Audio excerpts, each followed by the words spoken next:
Hey, what's going on, everyone? How you guys doing today? My name is Matt Jarbo. This is Stranger Days. And a couple years ago, the Me Too movement started, and it has been a whirlwind situation within Hollywood. It's kind of calmed down a little bit.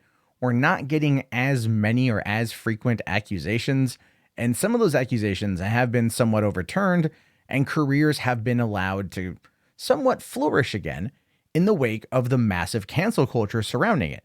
Now, I am not against calling out sexual harassment, but I suggest doing it by going to the authorities and filing the case that way. That's been my whole take on it. But in an interesting interview with Vanity Fair here, Lupita Nyong'o, known for 12 Years a Slave and Us and as Maz Katana in The Force Awakens and The Last Jedi, and an actress that I think is really fantastic. I love her work. In a piece for the Vanity Fair, titled For the Love of Lupita Nyong'o, she talks a bit about everything involving Me Too and where it's at, and she kind of criticizes it in a way that absolutely misses the damn point. Now, again, she's got the cover of this. It's a great thing. It's going to be really big for her career, and that's awesome. So let's see what she actually has to say here. In this long segment, it says, it was heart-wrenching to learn several years later of other battles Nyong'o had taken on during the moment in her career. This is coming off of 12 Years a Slave and winning Best Supporting Actress. In a bone-chilling op-ed for the New York Times, Nyong'o recounted her numerous run-ins with Harvey Weinstein. She wrote in vivid detail of narrowly escaping the producer's grasp in the confines of his home with his family and in nearby rooms. And after another creepy encounter, she vowed never to work with him. She also vowed never to shut up about this kind of thing. To which case, look, I just have to point out, I have not heard her talk about this, and I've covered this stuff pretty extensively for the last couple of years. So I don't quite know where the shutting up is not shutting up is happening. It's possible it did happen. Maybe she's on Twitter in interviews.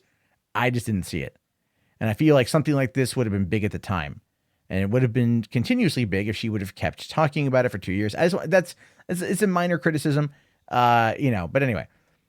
Now it says, although she notes that she is still limited to her own experiences and those that went through the industry grapevine, Nyong'o says that in the nearly 2 years since, there's definitely more of a sensitivity towards sexism, chauvinism, and abuse, and that many films often employ an intimacy coach, which she's not wrong of. A lot of people have hired intimacy coaches, which is very weird. And the thing is, intimacy scenes in movies are very awkward as anything would be. It's usually like the crew is gone. It's just the director, a couple of crew members, and the actors. It's a closed off set. But now they have an intimacy coach to come in to teach what you can and can't do. And I'm not too sure if that's worked or hasn't worked. I don't know what movies they've done it on that I've seen where the intimacy feels more real, more accurate. I don't know. Usually they would put the actors together for chemistry tests to make sure that the chemistry was there, and that would then find its way through on the screen. Now they have these coaches, and who knows where it's at. I don't know. It's interesting. But here's where Nyong'o, I think, kind of drops the ball. She says, in the past, when it came to physical combat, there were always consultants on set. But when it came to intimacy, there was never, ever somebody present to help the actors navigate that. Now you have that, which I think is great inclusion and ensures that those kind of abuses don't happen. She says, I think there's also at times an oversensitivity, which I just think is the nature of the pendulum shifting, and it takes time to find the balance. I'm quite happy that there is this kind of extreme change, and hopefully we will find equilibrium as we move forward. So the oversensitivity line is not being discussed at all, right? I've seen other people kind of like summarize this interview and things she says about certain aspects. No one is really talking about the oversensitivity to the Me Too movement, which I think is important. I think it's an important distinction to make. I think it's something worth absolutely talking about. And the reason why I say that is this article right here from Katie Way on babe.net. I went on a date with Aziz Ansari and it turned into the worst night of my life. Now, Katie didn't go on a date. Another woman did. She wanted to remain anonymous. And this tanked Aziz's career.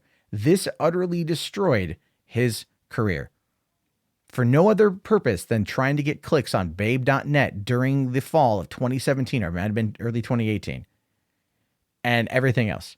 And as a result of this website is now no more.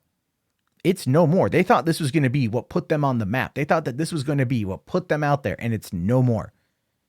And for 2 years, his career lay dormant. He had just won an Emmy for Best Actor in a comedy show for Netflix's Master of None. He was on top of the world, and then they dropped this bombshell on him. And ultimately, if you really read it, it was a bad date with some bad sex.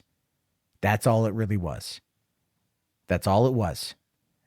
Even hardcore, die-hard leftists read it and were like, yeah, no, it was a bad date. But it didn't matter. Aziz's life was destroyed. Same with Andy Signore here. This is another one. Andy Signore, one of the first ones accused during Me Too, accused of assaulting a woman he was having an affair with.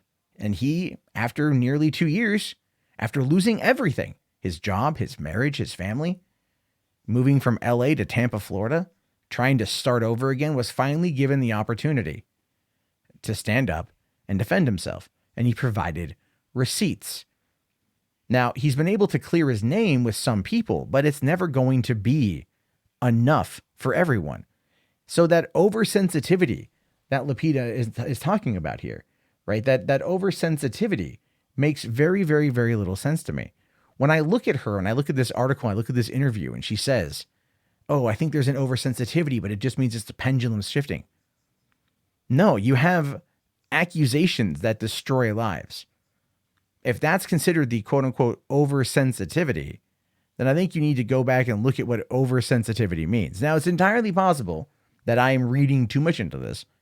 And what she's referring to here is the oversensitivity of criticism against Me Too, right? The people that are oversensitive about what's gone on, about who's been dethroned, deplatformed, run out of Hollywood. But I really do think that there is an oversensitivity there, and it's also part of cancel culture. It's what people have attempted to use to destroy as many lives as they could. And it leaves people really, really, really scared for their future. So much so that women are reporting that they're not getting hired. Certain jobs aren't going to maybe gone to women because they don't want to be brought on because people are afraid. Executives and other crew members are afraid of being alone with a woman. They're afraid of making jokes. This is something you hear about in Hollywood. That is not necessarily the pendulum shifting, unless you want to call it what it is, a pendulum of power going one direction over another. And that could just be karmic, perhaps, if you want to argue that. I don't think it is. Some people could find a way to try to maybe shoehorn that argument in. Or this could just be a moment in time where the power shifts and people who have been without power now have that power and they use it for good and bad, which I think is maybe more accurate.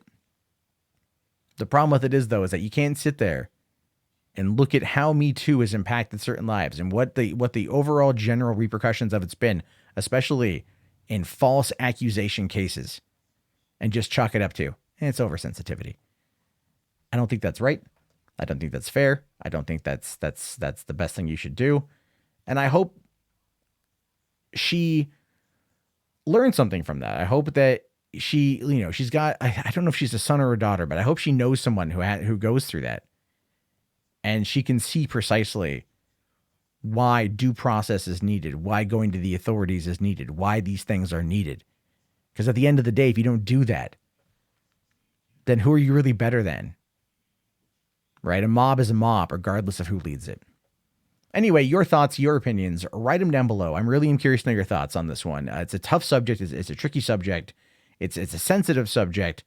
I want to hear them. Let me know. Also, if you guys want to help support the channel, be sure to toss a like. Be sure to hit that subscribe. Be sure to comment below 100%. Or if you really want to help out, become a channel member. And the reason why this is important is because YouTube recently paid out $200 million to the FTC over how it kind of exploited children's or ads targeting children, which means that they're going to be changing everything about YouTube in regards to how ads are played and ads are targeted, which means the shit rolls downhill and we're all going to get screwed. So if you got $1, you got a couple bucks a month, you want to help out, this is the best way to do it. I really appreciate it. And I will talk to you all later. Have yourself a fantastic day and peace out.